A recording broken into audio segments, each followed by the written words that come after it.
Les propositions des PAM sont la sortie de l'euro, de la zone euro et l'Union européenne,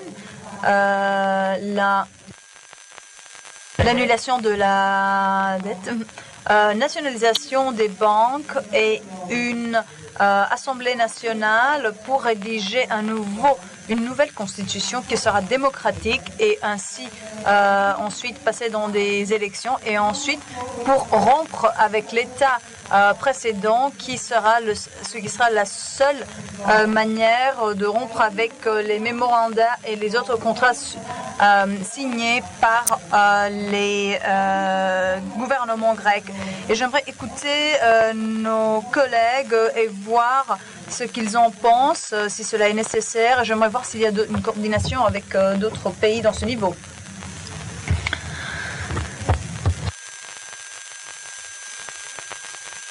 Monsieur Nikonov.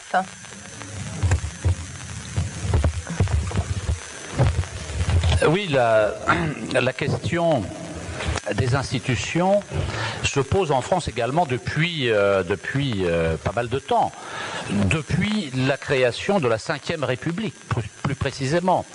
Les critiques qui sont apportées à la Ve République, il y en a deux principales.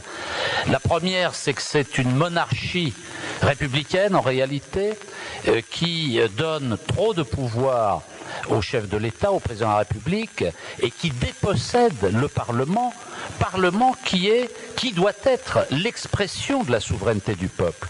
Or, cette souveraineté du peuple n'est pas... le Parlement ne représente pas véritablement la souveraineté du peuple en France. C'est capté par le système présidentiel.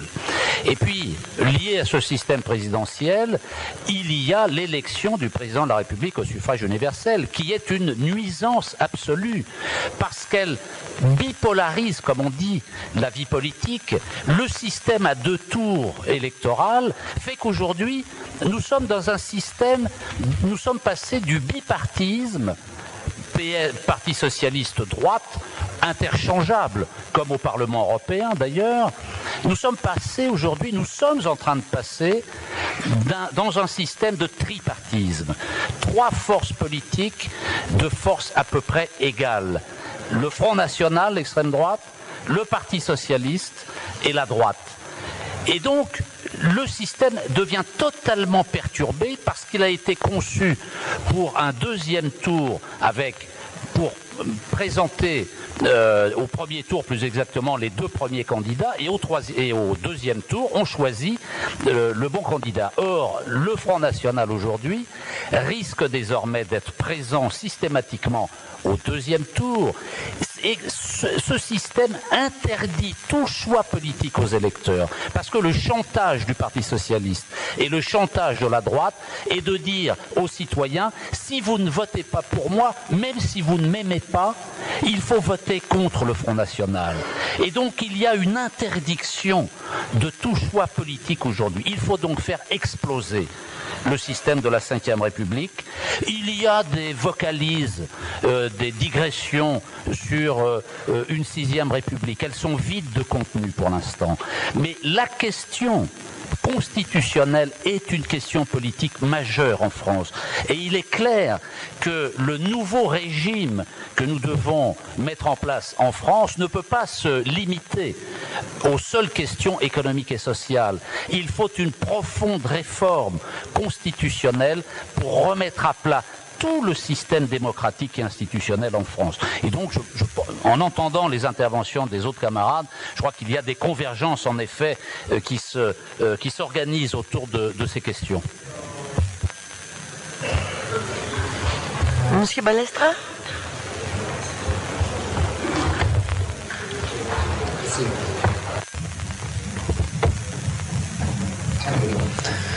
Eh bien, tout d'abord,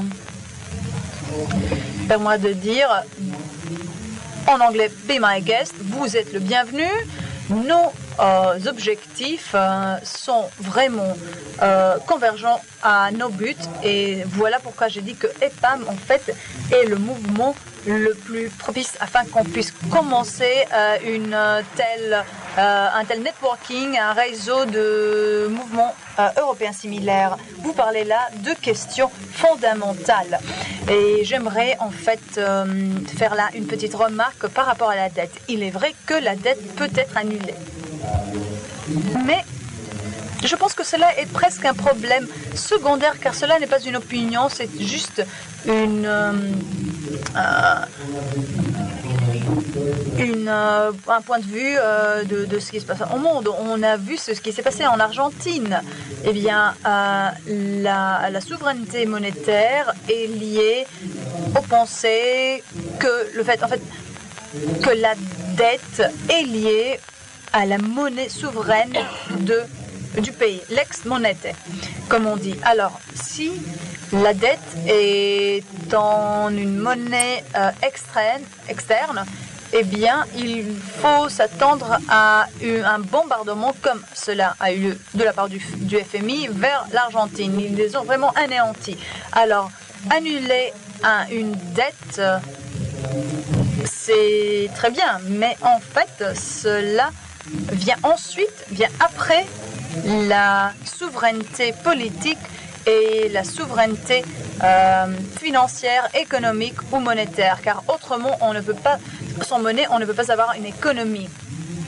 Et la souveraineté politique est en fait bien limitée et sans une substance, si vous voulez.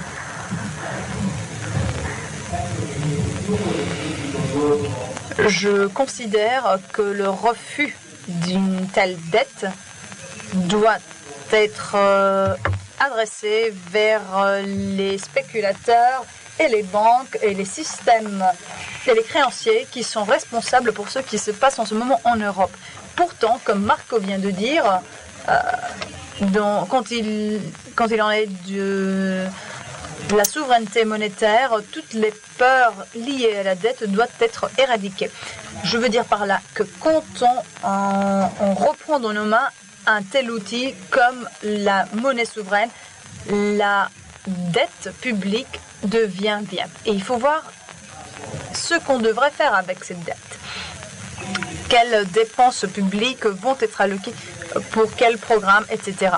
Alors, il faut vraiment avoir une définition de ce qu'est la dette publique. Il ne faut pas avoir une confusion entre la dette publique, qui est en fait l'argent qui doit être dédié pour payer des salaires, la santé, l'éducation, etc., et les dépenses qui sont dues, en fait les dettes qui doivent être payées aux créanciers. Je pense alors qu'il faut qu'on revienne aux valeurs principales de l'Union européenne. Bien l'Union européenne ainsi que la zone euro se sont basées, puisent sur des politiques mercantilistiques, des politiques marchandes. Le meilleur est celui qui vend davantage, celui qui exporte, celui qui est plus concurrentiel.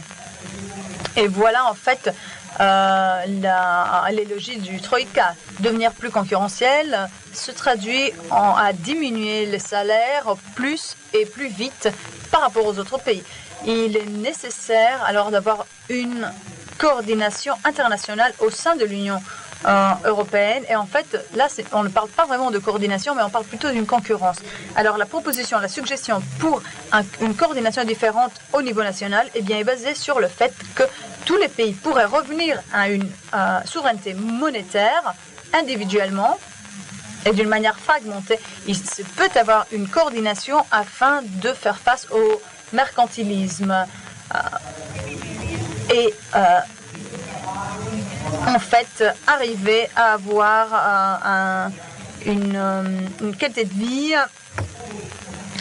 pour renforcer aussi la coopération et la solidarité entre les peuples et les nations. Alors n'ayons pas peur de revenir à la souveraineté nationale, car cela ne veut pas dire qu'il y aura une lacune de coordination. En fait, c'est la zone euro et l'Union européenne qui est traduite en un manque de solidarité et de coopération. Question prochaine. Oui, monsieur avec la chemise blanche et ensuite l'autre monsieur avec la chemise noire. J'aimerais féliciter Pam pour son initiative et l'organisation excellente de la réunion.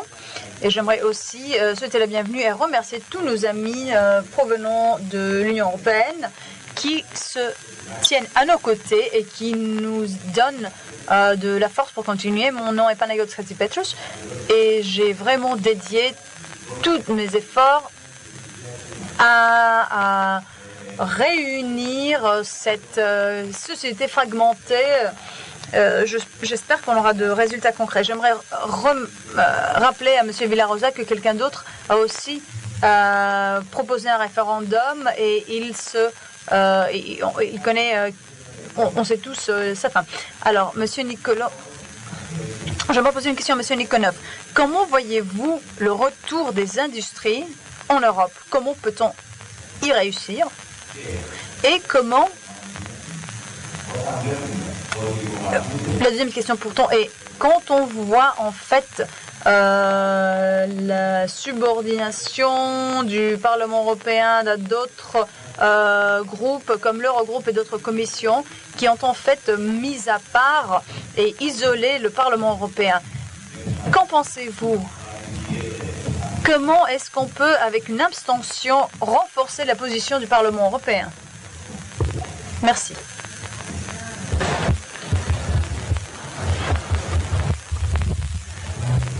Sur le Parlement européen, en effet, je ne propose pas de renforcer son pouvoir, mais au contraire de l'affaiblir. Parce que le Parlement européen n'est qu'une vitrine vide qui n'a aucun pouvoir et qui ne sert qu'à donner l'impression que le système est démocratique. Et donc invoquer sans arrêt le Parlement européen, c'est cautionner le système. Alors où on veut lutter contre le système, où on ne veut pas lutter contre le système, parce que le Parlement européen, encore une fois, ne sert qu'à servir de paravent pour masquer le caractère dictatorial du système. Le Parlement européen n'est qu'une mascarade. Il ne faut pas développer son pouvoir. D'ailleurs, qu'est-ce que c'est qu'un Parlement? Un Parlement, c'est la représentation du peuple. Et représentation du peuple qui doit servir à l'exercice du pouvoir par le peuple. Sinon, à quoi sert cette représentation? À rien. Or, quel est le pouvoir du peuple au Parlement européen? Existe-t-il un peuple européen? Non, il n'existe pas de peuple européen. Et il n'existera pas de peuple européen avant des décennies et des décennies, peut-être même des millénaires. Parce qu'un peuple, c'est une communauté politique. Le Parlement européen ne peut pas être une communauté politique. Et il n'a en plus aucun pouvoir. Il a été fait pour cela, par les oligarques européens, encore une fois pour amuser la galerie. Donc laissons tomber le Parlement européen. Concentrons-nous sur les affaires sérieuses. Les affaires sérieuses, c'est l'emploi. C'est ça la question essentielle pour les gens. La désindustrialisation, d'abord, je pense qu'il faut bien comprendre les raisons pour lesquelles il y a désindustrialisation et il y a chômage. C'est lié à la mondialisation. La mondialisation, qu'est-ce que c'est? C'est une stratégie politique des classes dirigeantes occidentales visant à rediscipliner le salariat des pays occidentaux. Rediscipliner le salariat après les grandes luttes sociales des années 60 et 70 qui avaient remis en cause les profits, la productivité, le pouvoir, y compris dans l'entreprise. Il fallait détruire cette classe ouvrière et rediscipliner le salariat des pays occidentaux. Ça s'est fait par le chômage. Par le chômage, notamment en réduisant la taille des entreprises, en émiettant le salariat, en le divisant, en lui donnant des statuts variés, contradictoires, compliqués, et en organisant la délocalisation. C'est d'abord un choix politique qui vise donc à la fois à renforcer les profits des classes possédantes et en même temps à récupérer un pouvoir qui commençait à lui échapper. à la fin des années 60, au début des années 70. C'est la mondialisation. La mondialisation, c'est la stratégie des classes dirigeantes et ça s'organise essentiellement autour du chômage. Alors, comment faire pour reprendre en main la question de l'emploi? La question de l'emploi, c'est d'abord une question politique. C'est redonner du pouvoir aux dominés. Le pouvoir d'avoir un salaire, le pouvoir de peser, le pouvoir d'exister socialement, le pouvoir de reconstruire un salariat unifié, le pouvoir de recréer des forces sociales qui vont assurer la dynamique politique et sociale de transformation de la société. C'est tout ça, la résolution du chômage, c'est d'abord une question politique sur la façon de résoudre le problème, et en particulier la question des délocalisations. Eh bien, il y a d'abord un problème de changement macroéconomique. Il faut bien entendu remettre en cause le pouvoir des marchés financiers, remettre en cause l'article 120 du traité de Lisbonne, dont j'ai parlé rapidement, remettre en cause toutes ces conceptions néolibérales. Mais ça ne suffit pas. Il faut prendre des mesures unilatérales. Et on peut parfaitement le faire. Nous avons développé 10 propositions pour réindustrialiser la France, qui a été frappée au cœur en matière de désindustrialisation, comme l'Italie, comme d'autres pays. Eh bien, on n'a pas le temps de rentrer dans le détail, vous pouvez aller regarder ça sur notre site internet, mais disons, il faut arrêter les délocalisations, il faut les interdire par la loi, sauf exception. Mais premièrement, on arrête les flux de délocalisation. Deuxièmement, il faut relocaliser les activités économiques, rapprocher les lieux de consommation et de production par une concertation internationale. Il ne s'agit pas de déshabiller Pierre pour rhabiller Paul. Il faut trouver la négociation internationale. Donc il y a là des possibilités tout à fait évidentes. Il y a une politique de substitution aux importations. Et politique classique, en France, on ne fabrique quasiment plus de textiles, on ne fabrique quasiment plus de lave-linge, de lave-vaisselle, de cuisinière, on ne fabrique quasiment plus de télévision, etc. Il faut recommencer à les produire en France. Ce sont les importations. Nous importons cela alors que nous l'avons fait pendant des années et des années. Il faut avoir des politiques productives de substitution aux importations par la négociation. Et puis, j'ajoute un dernier élément, nous nous appuyons beaucoup sur un document qui date de 1948, qui s'appelle la Charte de la Havane. La Charte de la Havane a été négociée au début dans le cadre des accords de Bretton Woods. Elle visait à créer l'OIC, l'Organisation internationale du commerce. C'était la suite de la création de la Banque mondiale et du FMI. Le Sénat américain n'a pas voulu ratifier la Charte de la Havane. Pourquoi ?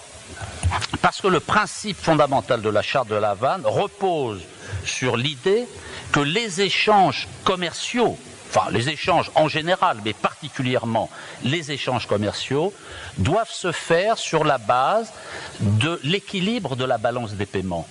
C'est-à-dire que les pays échangent de la même manière en volume et qu'il n'y a pas de déficit chez les uns et d'excédent chez les autres, de manière structurelle. C'est ça le principe du commerce international développé par la Charte de la Havane. Il faut, par des accords bilatéraux aujourd'hui, s'appuyer sur cette Charte de la Havane, qui est un élément de droit tout à fait essentiel, pour reconstruire un ordre commercial international fondé sur des échanges équilibrés. Et je termine en précisant que lorsqu'un pays connaît un déséquilibre de sa balance des paiements, comme c'est le cas dans la majorité des pays de la zone euro, ces pays ont le droit de prendre des mesures protectionnistes pour rééquilibrer leur balance des paiements, pas du protectionnisme pour conquérir les marchés des autres et créer des déficits chez les autres, mais pour revenir à l'équilibre. Ça, c'est fondamental. On peut y parvenir uniquement par une succession d'accords bilatéraux entre pays qui, petit à petit, vont former, quand il y aura suffisamment d'accords bilatéraux, ça formera un deuxième système commercial international qui sera parallèle au système actuel libre-échangiste. C'est un peu ce qu'essayent de faire les Sud-Américains dans le cadre de l'ALBA, l'Alliance bolivarienne pour les Amériques, de laquelle on a beaucoup à apprendre, y compris sur le plan monétaire.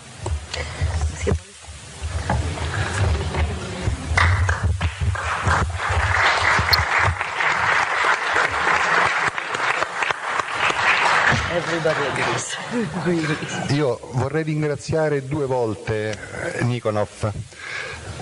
J'aimerais remercier tous,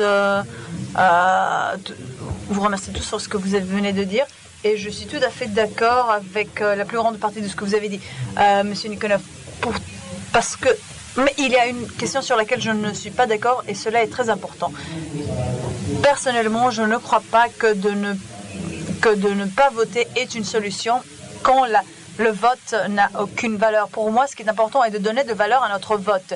Mais voilà, je ne vais pas discuter sur cela. Je reviens sur ce que je venais de dire. On n'a pas besoin d'une approche unique ou bien d'une coordination unique, mais plutôt d'un réseau et un objectif commun, un moyen. En fait, trouver une voie de compromis, si vous voulez, afin que tous les... Pardon, si on souhaite arriver à la convergence de tous les mouvements de gauche, eh bien, je sais qu'on ne va jamais y arriver. Je suis content d'écouter qu'il y a des différences d'opinion. La question, ce qu'on ne cherche pas, ce n'est pas de s'identifier absolument. C'est pas ce qu'on demande. Oui, monsieur, avec ici. Pardon, je vais donner la parole. Vous êtes le suivant. Mon nom est Panos Liberopoulos. Je suis un ami des femmes et je veux poser une question surtout vers nos collègues italiens et plutôt d'un contenu de journaliste. Il y a quelques jours, on a reçu aux médias l'information que Silvio Berlusconi, au fait, a été expulsé non pas pour des scandales de nature sexuelle, mais parce qu'il disait au cycle politique européen que l'Italie allait sortir de la zone euro. Je ne sais pas si... En fait, ma question est si à travers l'initiative du gouvernement allemand, est-ce qu'il y a eu cette exclusion de Berlusconi? Et en fait, que pourrait être le but de mettre à part une personne qui s'exprimait contre la zone euro?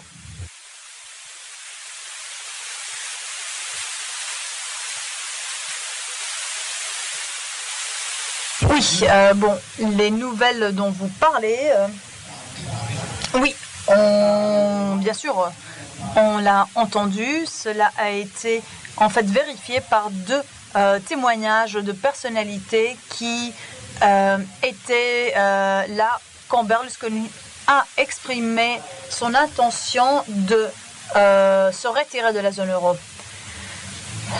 Et Lorenzo Binesmani est une de ces personnes qui a témoigné cette expression. Berlusconi, et cela est une opinion personnelle, est une personne qui ne doit pas bénéficier d'aucun respect et il n'est pas fiable. Et je pense qu'il a juste décidé qu'il était temps de se retirer. Bien sûr, un gouvernement ou une personne comme lui décide qu'il est temps d'accepter des politiques nous explique que en fait les institutions européennes pourraient être présentées dans la blague. On dit que ce que les Italiens n'ont pas réussi à faire pendant 20 ans, les Européens l'ont fait en une semaine. Ils ont remplacé Berlusconi avec le gouvernement de Mario Monti. Ça s'est passé dans un clin d'œil. En fait, la vérité est qu'en ce moment, il y a un contrôle, on dit presque un abus de la démocratie envers les pays qui ont des problèmes. La Grèce aussi a eu un gouvernement d'experts et, si vous voulez, ensuite un gouvernement de coalition nationale. Mais en vérité, ce n'est pas la personne de Berlusconi qui qui a initié les discussions sur la position de l'Italie en la zone euro ou non. En fait, il y a beaucoup plus de personnes qui en discutent. Et oui, je suis tout à fait d'accord avec Giacomo. Et j'aimerais aussi exprimer mon opinion personnelle que Berlusconi, en fait, que les décisions, ce sont les cours les cours de justice qui se sont prononcés. Il s'agit d'un criminel. Eh bien, ça devrait être l'Italie qui le met en prison. Et personnellement, en tant qu'Italien, je n'accepte pas les spreads et de Mario Draghi. Pourquoi est-ce qu'il a arrêté d'acheter des bons italiens pendant 15 jours? En fait, c'est la Banque centrale européenne qui est en train de prendre les décisions et c'est en fait la banque qui est l'assassin de l'économie italienne. Mario Monti est l'assassin de l'économie italienne. Berlusconi est une personne qui n'est pas fiable et criminelle. Et j'aimerais ajouter le suivant. Je suis un marxiste, mais je suis aussi un réaliste. Alors, je pourrais utiliser Berlusconi afin qu'on sorte de l'euro et qu'on soit sauvé. Alors, si je peux utiliser une telle personne pour faire quelque chose de bien, eh bien, oui, j'y serais pour. Hein.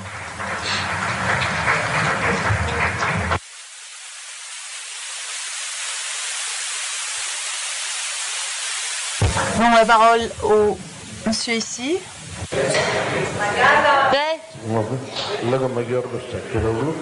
Je m'appelle Yorgos Tsakiroglou et je vis en Finlande. Je m'appelle Yorgos Tsakiroglou, je vis en Finlande. J'habite en Finlande. Je ne suis pas ici pour parler de la Finlande. On a deux invités qui vont prendre la parole demain. Je veux juste dire que la Finlande est aussi vient juste de monter sur le train de la crise. Félicitations. Et ensuite, j'aimerais remercier Dimitris Kazakis,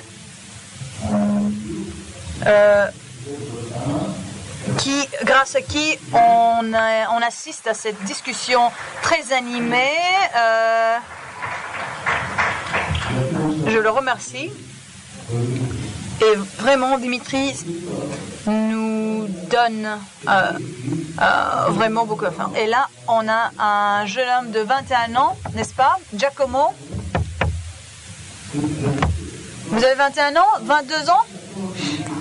Et il faut dire qu'on a du futur. Qu'en penses-tu, Giacomo? Y a-t-il de l'espoir? Qu'en pensez-vous? Voilà, c'est tout. Autre question? Peut-être il y a quelqu'un d'autre que je ne vois pas. Donnez la parole ici. Ah, je n'ai pas écouté de questions. Je pensais que c'était seulement une remarque, une intervention, en soit. Ai-je la parole?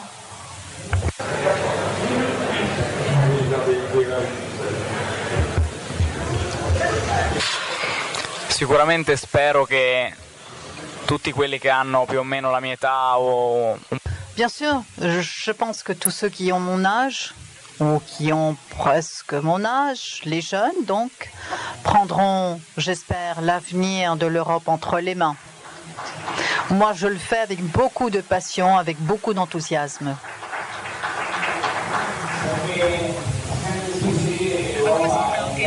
On entend souvent dire que l'Europe, c'est le vieux continent, on entend parler du vieillissement de la population. Malgré cela, moi, j'espère que dans les années à venir, Cette autre illusion qui nous vient des institutions européennes, une illusion selon laquelle nous sommes incapables de changer notre avenir, eh bien, j'espère que ceci va changer et qu'on pourra démonter cela. Mais tout n'a pas été réalisé. Nous avons besoin de votre énergie. Nous ne sommes pas si loin de vous, de la Grèce. La distance n'est pas si importante. Et dans une certaine mesure, d'une certaine façon, nous avons besoin de vous et de votre énergie.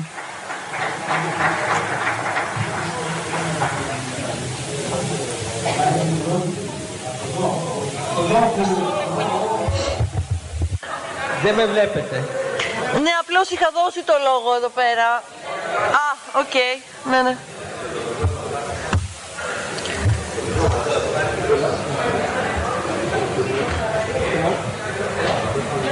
Έχουμε περίπου 10 λεπτά. Πάμε λίγο γρήγορα. 10 minutes encore. Je ne suis pas économiste, je ne suis pas politique. Je suis un simple citoyen révolté. Je dis bien révolté parce que on me prend pour un idiot. On me prend pour un con. Pourquoi? Parce que en Europe, en Grèce, on vous dit continuellement depuis 3 ans, serrez la ceinture pour rembourser la dette. La dette, elle, on serre la ceinture, on fait des sacrifices et la dette monte indéfiniment.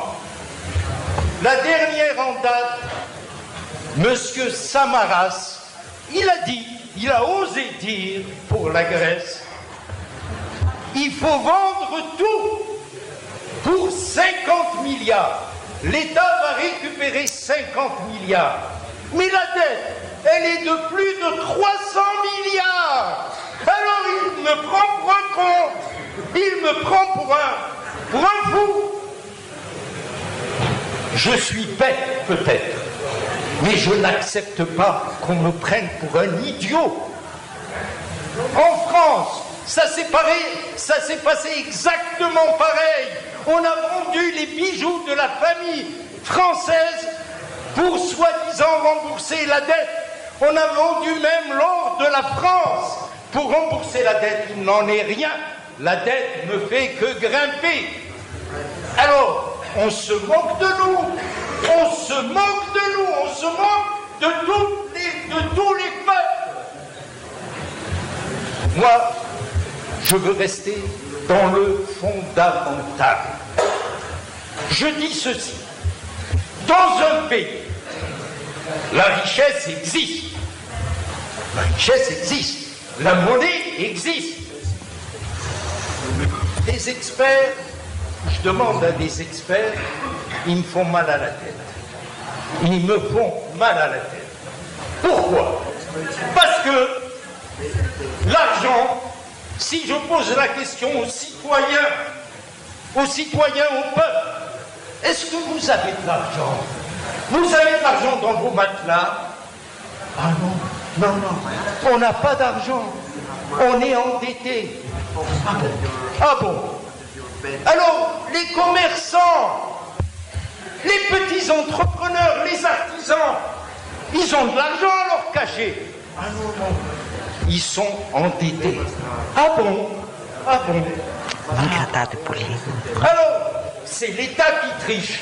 L'État a de l'argent. Ah non. L'État, il est endetté, mais alors, allez. Ah bon? Et la dette de l'État, c'est combien?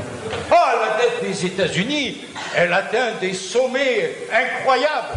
20 000 milliards, 25 000 milliards. Ολοκληρώστε αν θέλετε για να δώσω και πίσω το λόγο. Partout.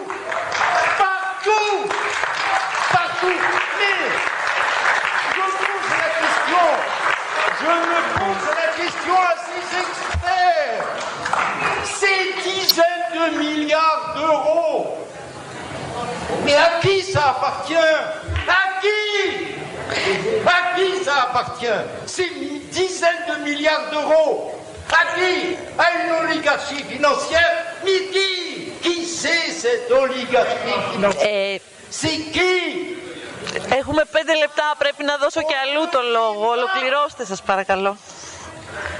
Τι να κάνω, πρέπει να δώσω και αλλού το λόγο. Λοιπόν,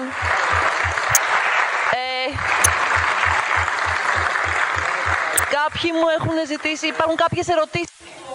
Il reste encore des questions.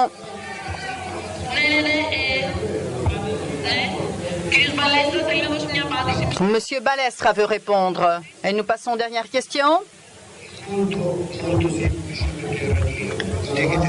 Très simplement, vous avez tout à fait raison, la question est simple et la réponse doit être tout aussi simple tout d'abord.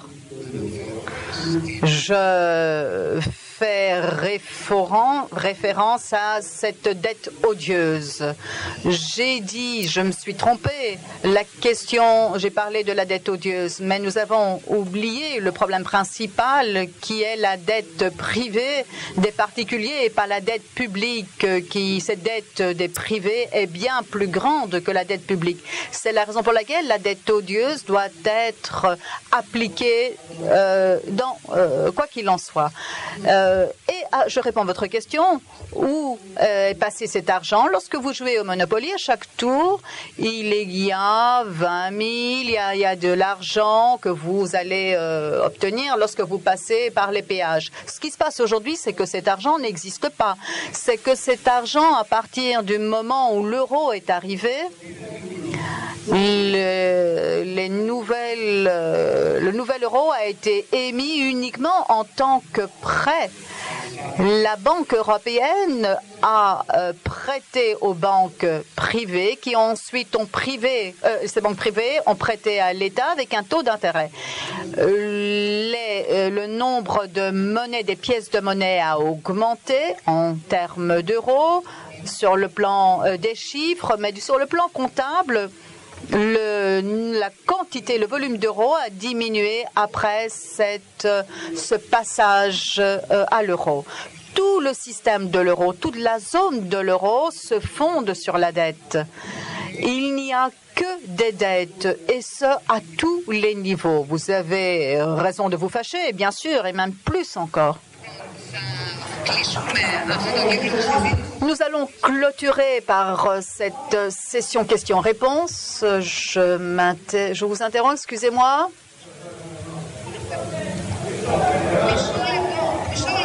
Un instant, s'il vous plaît, un instant. Un instant. Comme vous avez vu, tout le monde peut parler, pas question de vous fâcher.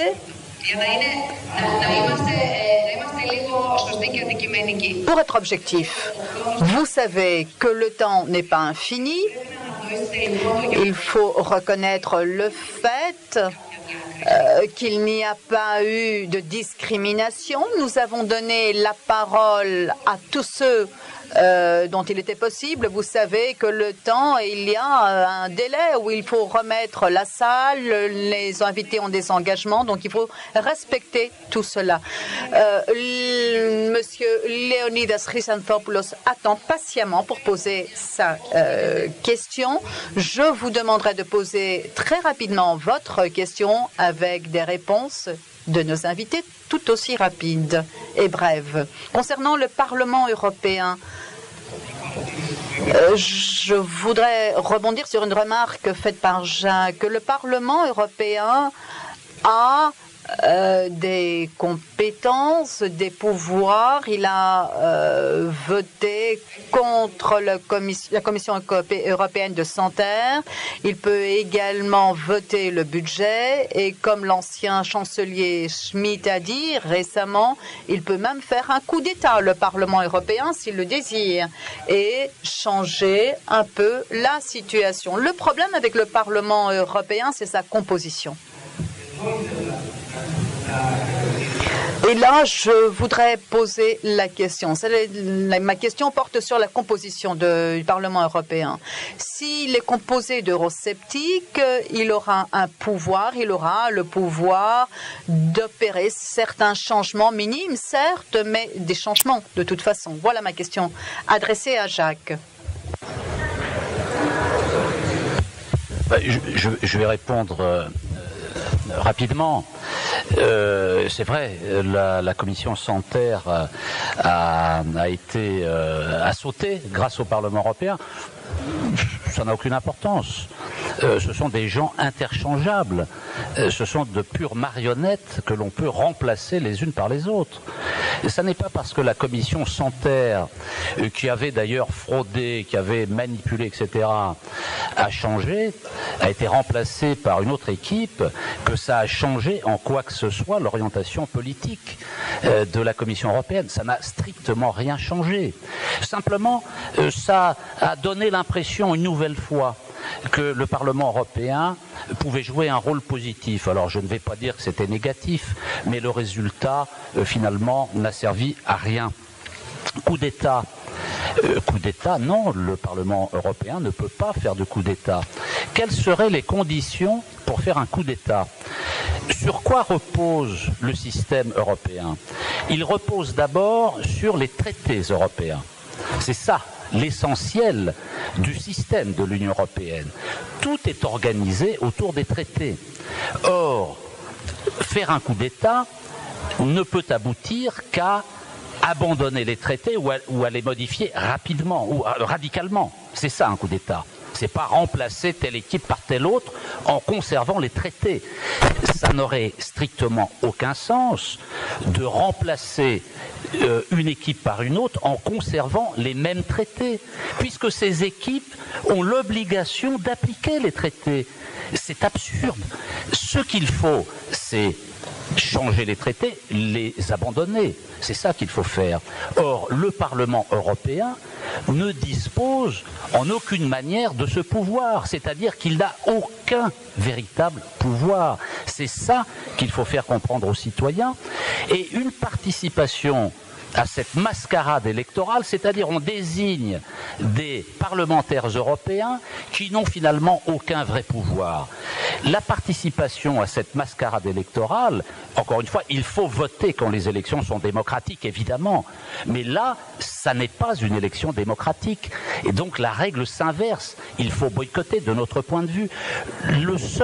La seule raison pour présenter des candidats à ce Parlement croupion, c'est une opération politique sans se servir, instrumentaliser le système pour permettre d'être connu ou pour permettre d'avoir un peu d'argent si on est élu. Mais même ça, les citoyens nous le reprocheront parce que ça voudrait dire qu'on met la main dans le pot de confiture comme les autres. Donc c'est pas un très bon argument. Le seul argument, c'est d'instrumentaliser les élections européennes pour en profiter, pour montrer qu'il y a une force qui existe et qui est en train de naître. Là, c'est intéressant. C'est le cas de la Grèce, si j'ai bien compris. Mais hormis ce cas particulier, je pense qu'il faut entreprendre la démolition du mythe européen dans son ensemble et du Parlement européen en particulier. Il ne peut pas y avoir un mauvais système européen et un bon Parlement européen. Ça n'existe pas. Tout est mauvais. Tout est à jeter.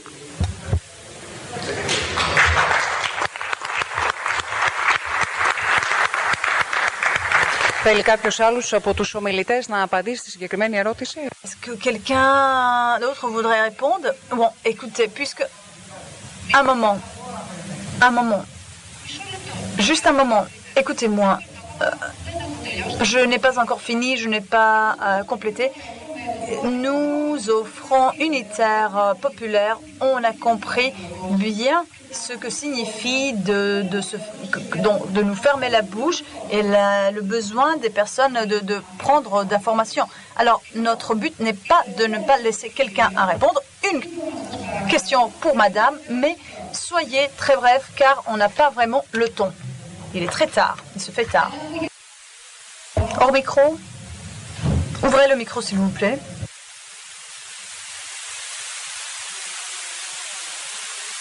Oui, je serai très bref. Moi, j'ai 2 questions pour les orateurs, pour les intervenants. Première question, quel est votre message pour les peuples des pays dont les élites essaient de les rapprocher de Bruxelles et la zone euro? Prenons en considération tout ce qui se passe ces journées en Ukraine. Et deuxième question, est-ce que vous considérez qu'il est possible, dans quelques temps, quand les économies du Sud seront détruites, est-ce que les Bruxelles vont nous renvoyer de la zone Schengen? Est-ce cela possible? Qui est l'orateur qui souhaiterait répondre?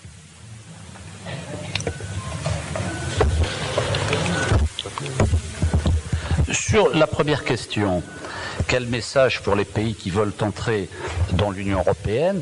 Surtout ne faites pas ça. Il ne faut pas rentrer dans l'Union européenne. Il ne faut pas rentrer dans l'euro. Ce qu'il faut comprendre, c'est que le système de Bruxelles, le système de l'Union européenne, est un système qui est en rétraction. Il ne va plus s'étendre. La zone euro ne peut plus s'étendre. Qui voudrait entrer dans la zone euro alors que c'est la zone au monde dans laquelle il y a la plus médiocre activité économique? Qui aurait envie de cela? Donc je pense que le message est très clair. Assumez votre souveraineté. Coopérez avec les autres, n'entrez pas dans un système qui est fait pour détruire votre souveraineté. Concernant l'affaire Schengen, la zone Schengen, l'espace Schengen, on a, dans les pays de l'Union européenne, on a un problème majeur avec l'immigration.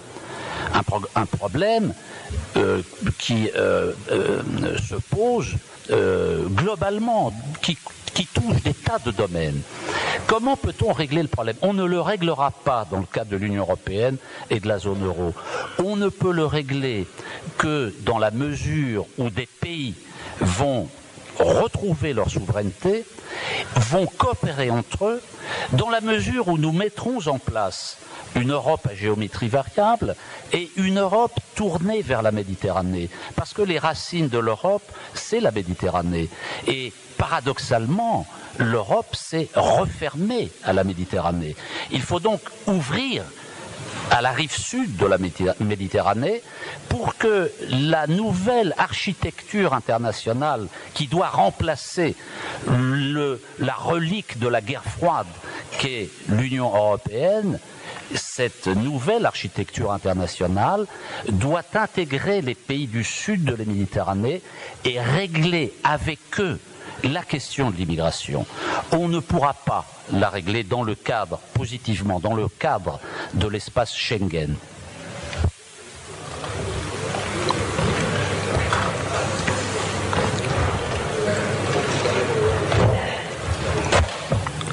Come prima cosa mi trovo completamente d'accordo. Il miglior Oui, de prime abord, je suis d'accord avec vous. Le meilleur conseil qu'on devrait donner à quelqu'un qui veut intégrer à la zone euro est de s'éloigner. Ce qu'on doit faire d'ailleurs, nous qui sommes déjà dans la zone euro, il faudrait aussi nous éloigner. Pourquoi entrer dans la zone euro maintenant? Je parlais avec le professeur Galloni hier sur un problème qui s'est dressé entre l'Italie et l'Allemagne entre les années 1964 et 1976. Les échanges d'or entre la Banque centrale d'Italie et la Bundesbank. Et comme le professeur m'a rappelé, à cette époque-là, l'Italie et l'Allemagne coopéraient. Aujourd'hui, on a une monnaie commune, mais on ne coopère plus.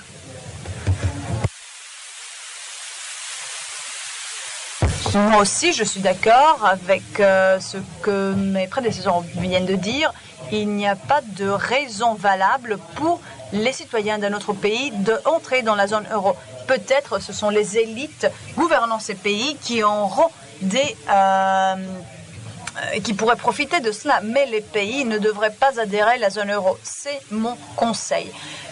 Et j'aimerais juste dire le suivant, ce que Alain Barguès avait dit lors d'une discussion privée avec Jacques Attali. Jacques Attali, Attali a dit le suivant. Qu'en pensent les plébés de l'Union européenne, que l'euro a été créé pour leur bénéfice? Eh bien non.